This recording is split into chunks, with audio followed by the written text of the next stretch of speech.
Sobat Podcast, salah satu konten dari Prof. Renal Kasali yang berjudul Susah Cari Kerja, Jadi Konten Kreator Aja, ini benar-benar menggelitik saya. Gimana nggak menggelitik dan juga membuat saya penasaran?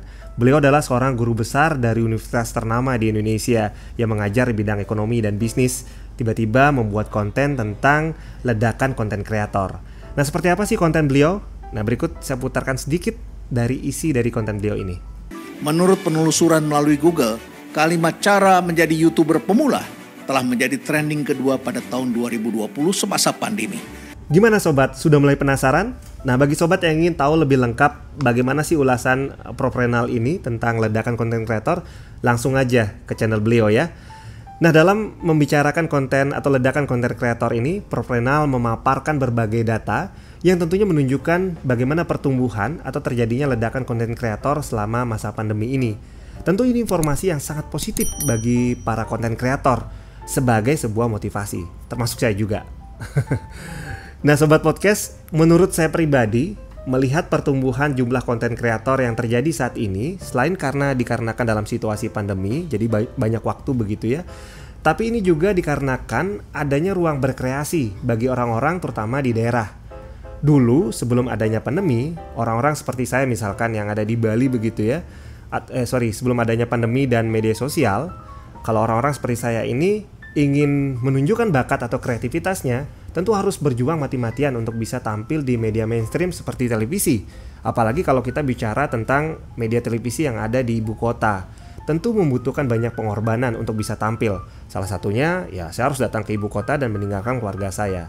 Hal ini juga berlaku sih bagi kita atau bagi orang-orang yang ingin menunjukkan kreativitas atau kemampuannya di media lokal, media mainstream, televisi yang ada di daerahnya.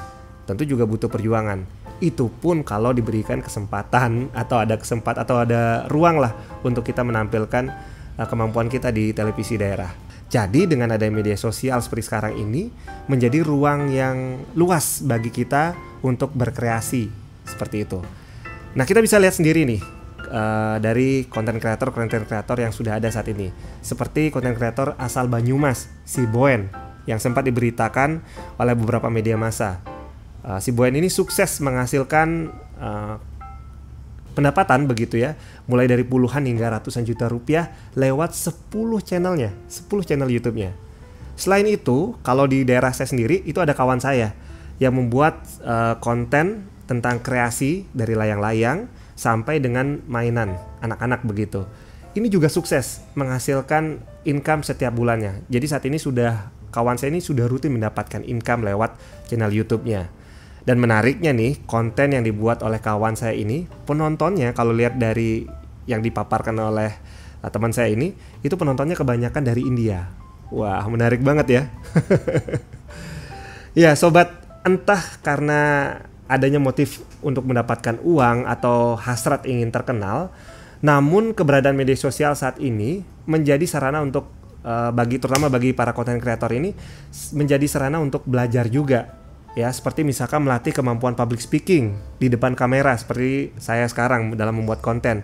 Juga dalam melatih kemampuan mengambil gambar misalkan, atau juga dalam kemampuan untuk editing dalam membuat konten video.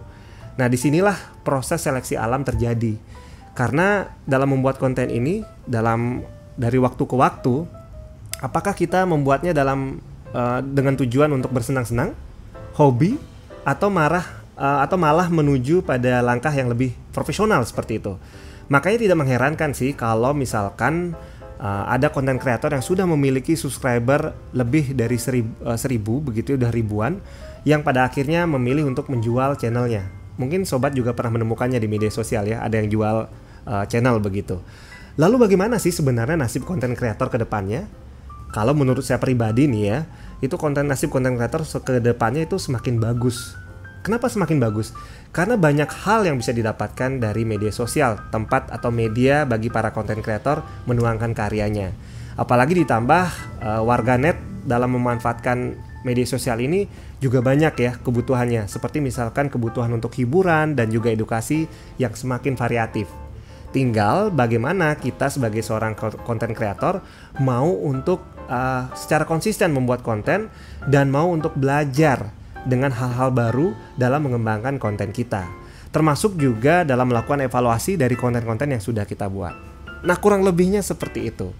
Bagaimana menurut sobat? Kalau sobat punya ulasan lain, silahkan sampaikan di kolom komentar. Dan selamat berkarya untuk para konten kreator.